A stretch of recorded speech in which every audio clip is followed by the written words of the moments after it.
Que el Señor les bendiga abundantemente, que el Espíritu Santo nos ilumine para poder ingresar en la palabra de Dios. Hemos comenzado el estudio sobre el libro del Éxodo y ahora estudiamos los primeros 15 capítulos.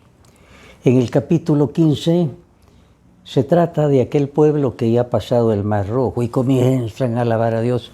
Parece que son muy devotos, les digo que parece, porque en el momento de la emoción parecen que son muy devotos, pero después nos van a demostrar otra cosa. En el capítulo 15 decían: canten en honor al Señor, que tuvo un triunfo maravilloso al hundir en el mar caballos y jinetes. También decían: oh Señor, ningún Dios puede compararse a ti, nadie es santo ni grande como tú, haces cosas maravillosas y terribles. O sea, parecían muy devotos. Pero pasamos adelante siempre en el capítulo 15 y resulta que Moisés pidió ayuda al Señor porque se estaban quejando. Una característica es la murmuración, el rebelarse contra Dios por las situaciones peligrosas que le suceden. Y entonces acababan de alabar y ahora están protestando. ¿Por qué? Porque encontraron agua, pero era un agua no potable, agua amarga, dice, en Mara, amargo. Entonces el Señor le indicó a Moisés: miren, corten un arbusto y lo meten adentro. Y ese arbusto convirtió el agua en agua potable. Y entonces se alegraron. Para nosotros es muy simbólico. La cruz es ese tronco que nosotros ponemos en nuestra vida, en lo amargo, y le da sabor a nuestra vida pensando en la cruz de Cristo. Seguimos en el capítulo 16. Tienen hambre, no tienen que comer, las protestas. Y decían: ojalá el Señor nos hubiera hecho morir en Egipto. Allá nos sentábamos junto a las ollas de carne y comíamos hasta llenarnos. Pero ustedes nos han traído al desierto para matarnos de hambre a todos. El Señor le dijo a Moisés: voy a hacer que llueva comida del cielo. La gente deberá salir cada día y recoger solo lo necesario para ese día. Quiero ver quién obedece mis instrucciones y quién no. El sexto día, cuando preparen lo que van a llevar a casa, deberán recoger el doble de lo que recogen cada día. Bueno, entonces aquí la Biblia nos dice lo que va a suceder en el capítulo 16, del versículo 14 en adelante, para que vean ustedes qué fue lo que nosotros ahora llamamos el maná. Después que el rocío se hubo evaporado, algo muy fino, parecido a la escarcha, quedó sobre la superficie del desierto. Como los israelitas no sabían qué era, al verlo se decían unos a otros: ¿y qué es esto? Y Moisés les dijo: es el pan que el Señor les da como alimento. Luego Moisés les dijo: nadie debe dejar nada para el día siguiente. Y más adelante dice: pero lo que guardaron se llenó de gusanos y apestaba a los que guardaban más de la cuenta. Entonces, ¿qué es el maná? Aquellos se quejan, el Señor les dice: voy a hacer llover alimento para ustedes. Y a la mañana siguiente encuentran polvito blanco en el suelo.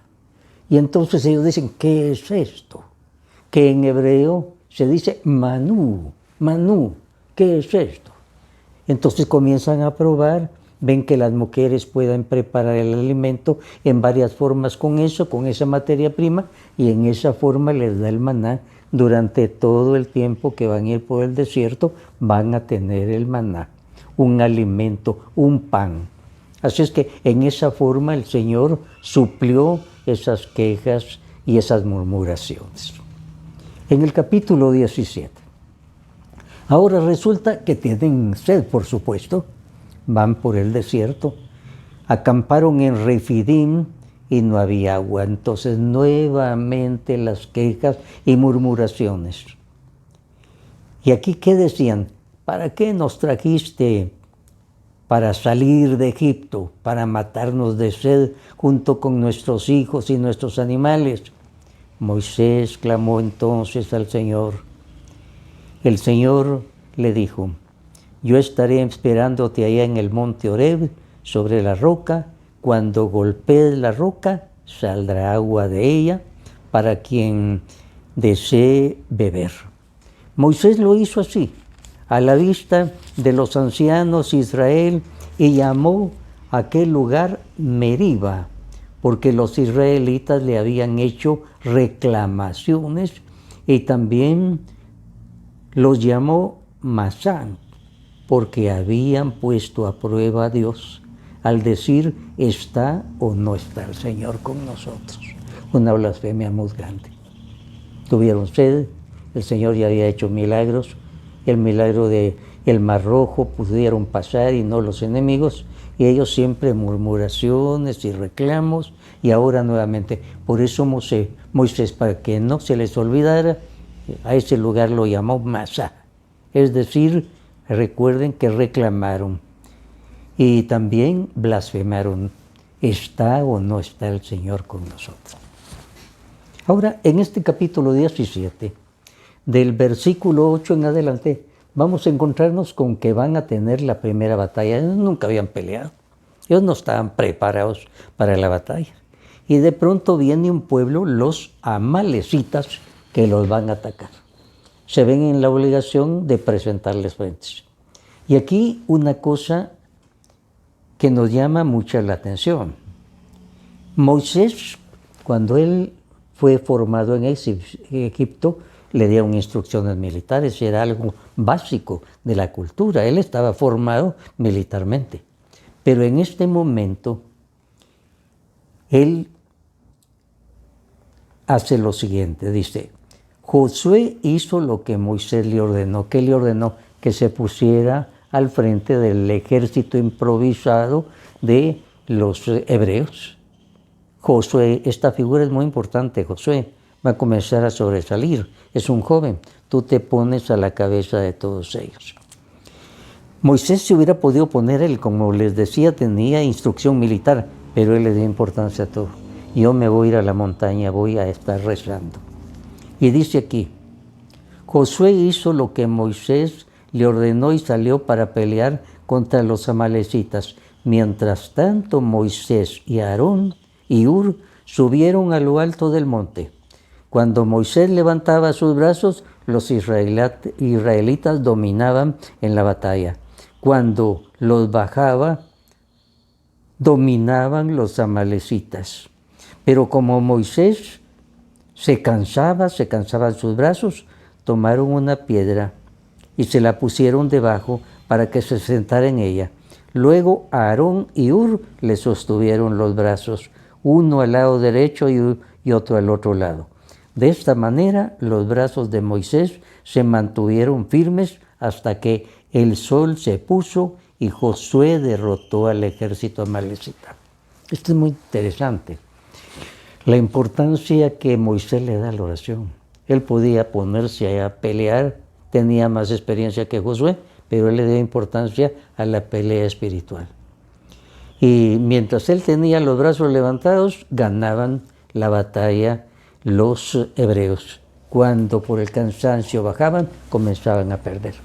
Entonces tuvieron que sentar a Moisés en una piedra y le sostuvieron las manos levantadas. De un lado estaba su hermano Aarón y del otro lado estaba un paje llamado Hur. Y mientras tenía los brazos levantados, ganaba la batalla. Y esto es para nosotros muy indicativo. En las batallas de nuestra vida los brazos deben estar levantados. Muchas veces se nos vienen abajo por el cansancio y sin embargo hay que permanecer. Hay que permanecer, las batallas se ganan con la oración. Bueno, llegamos al capítulo 19 del libro del Éxodo.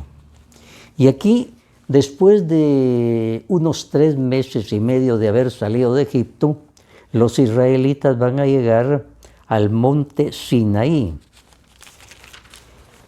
Y aquí viene lo siguiente.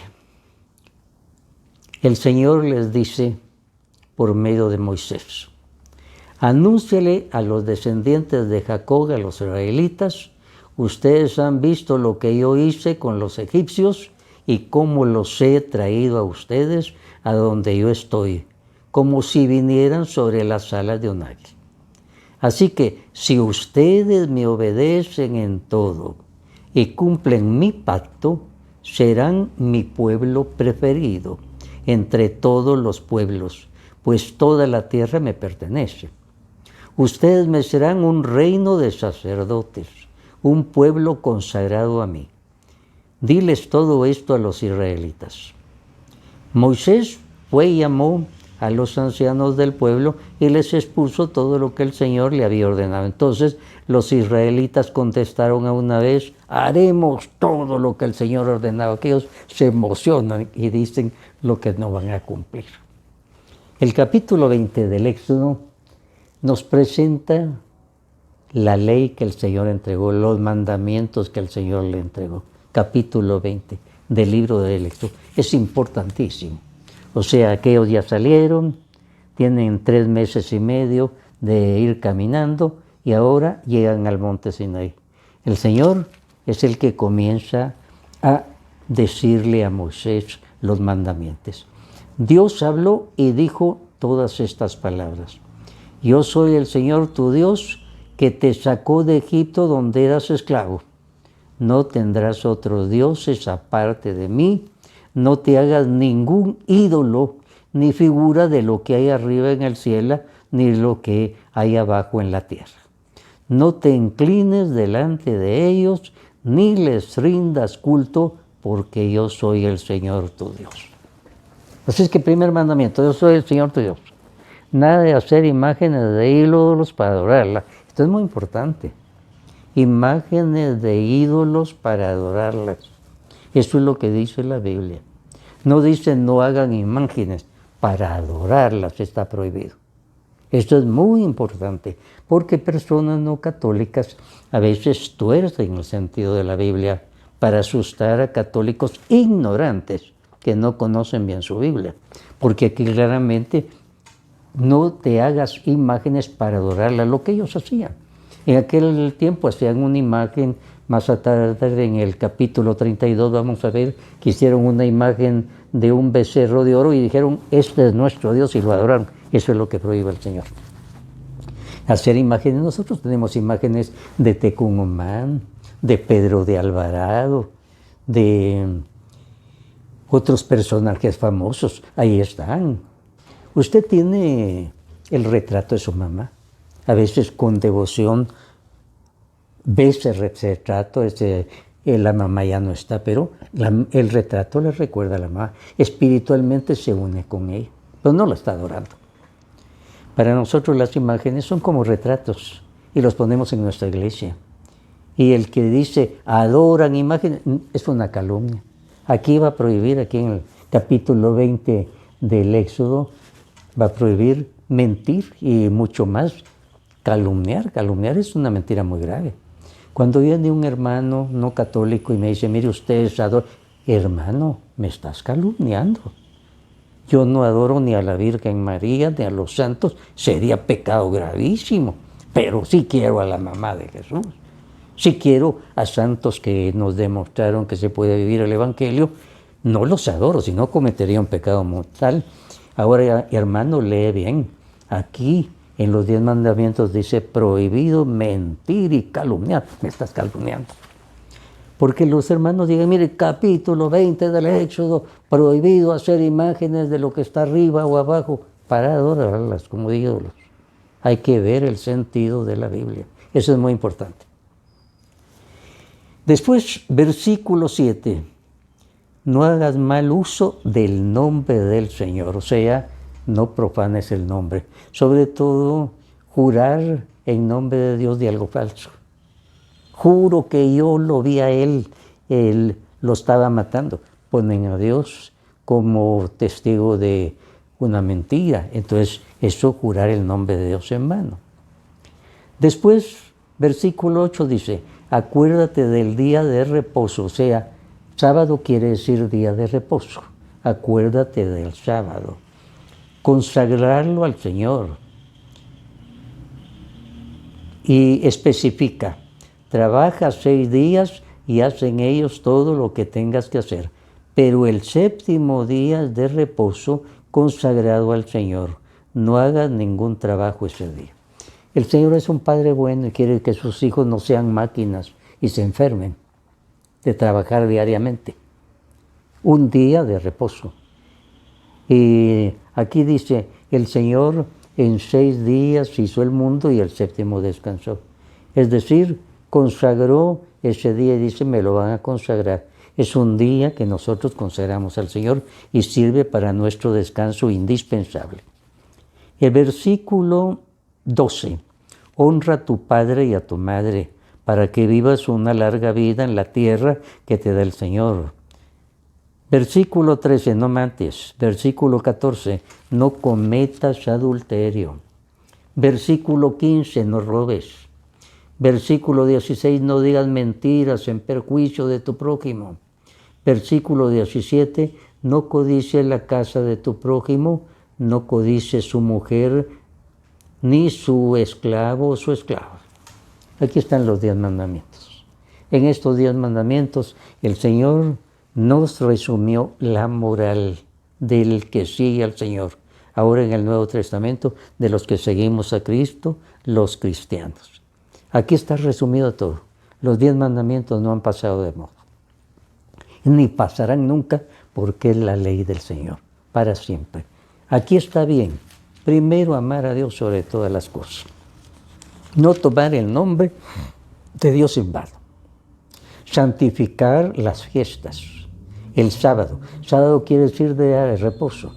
Como el Señor resucitó el primer día de la semana y como el Señor envió el Espíritu Santo el primer día de la semana para Pentecostés, entonces los cristianos dijeron, aquí hay una señal.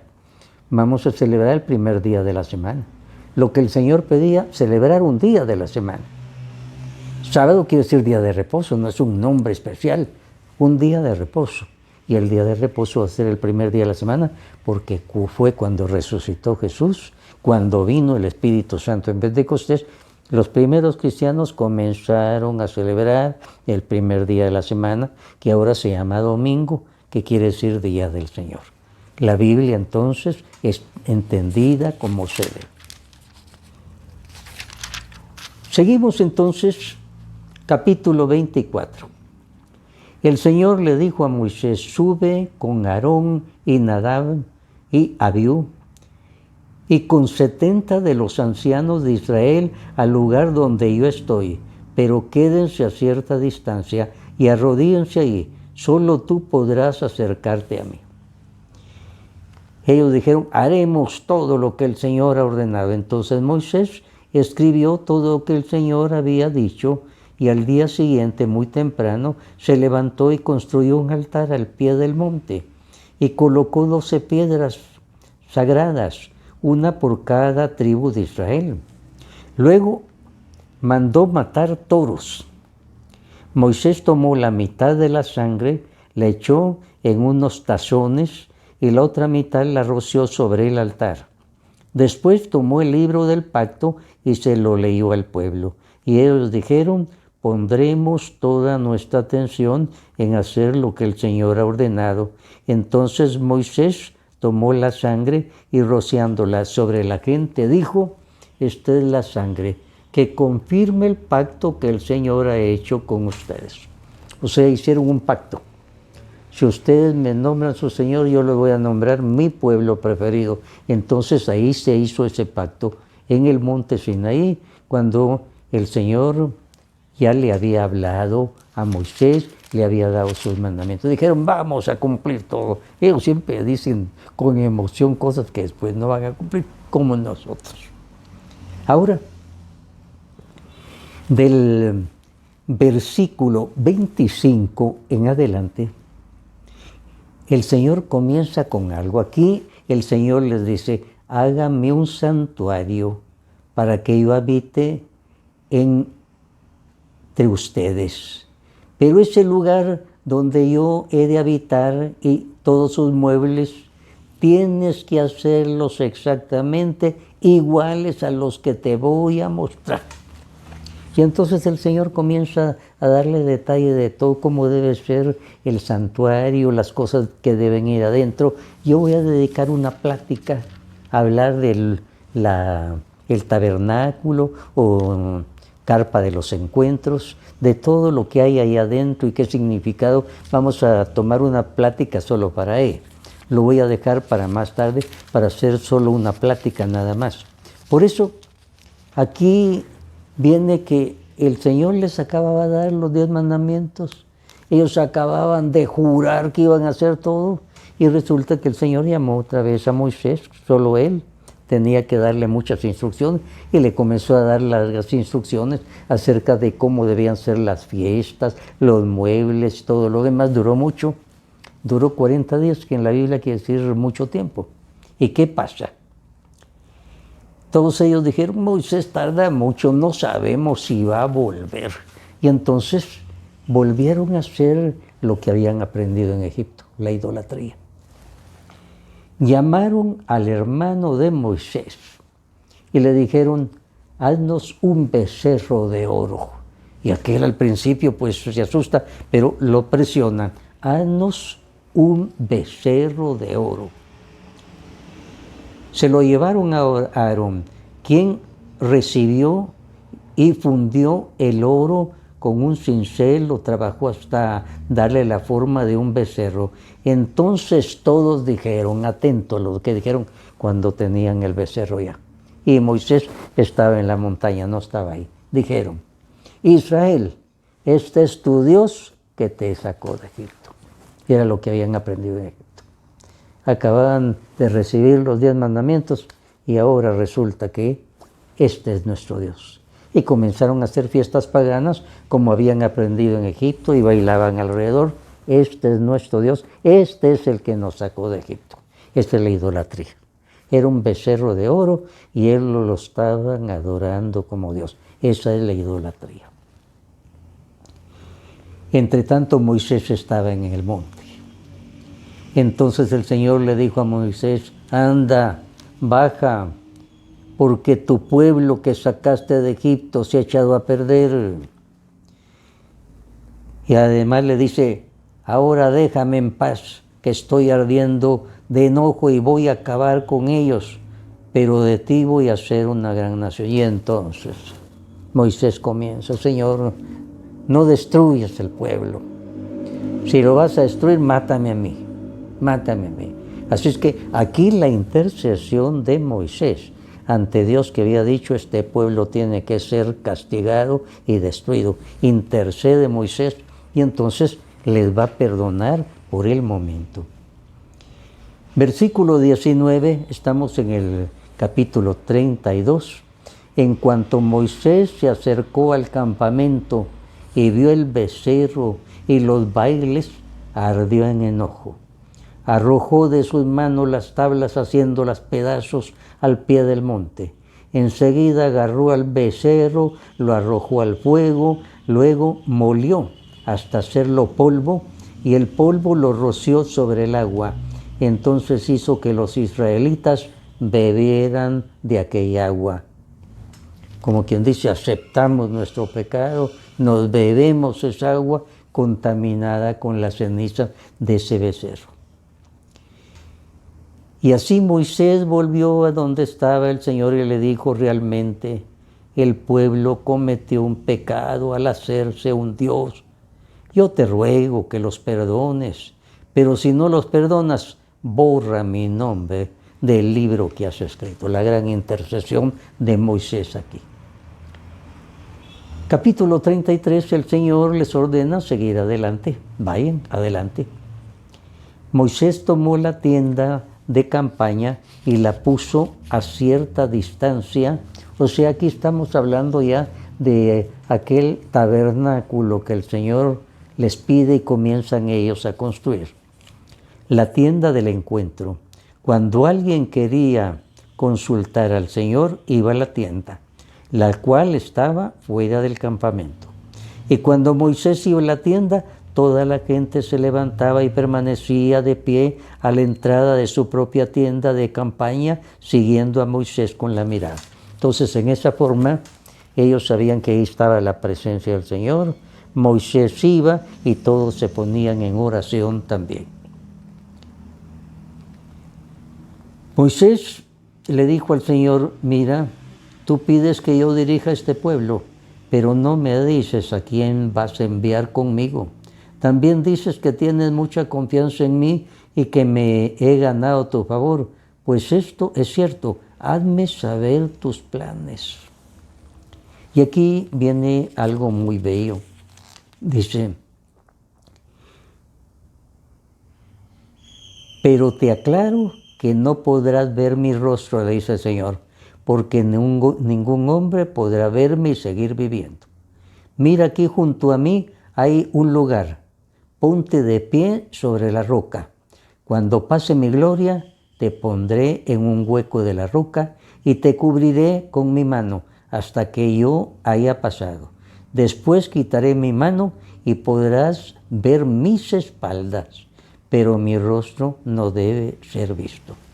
O sea, Moisés va a tener una experiencia. Señor, yo quiero saber quién eres tú. ¿Quién eres tú? Muéstrate. Y entonces le dice, métete entre las hendiduras de la roca, yo voy a pasar.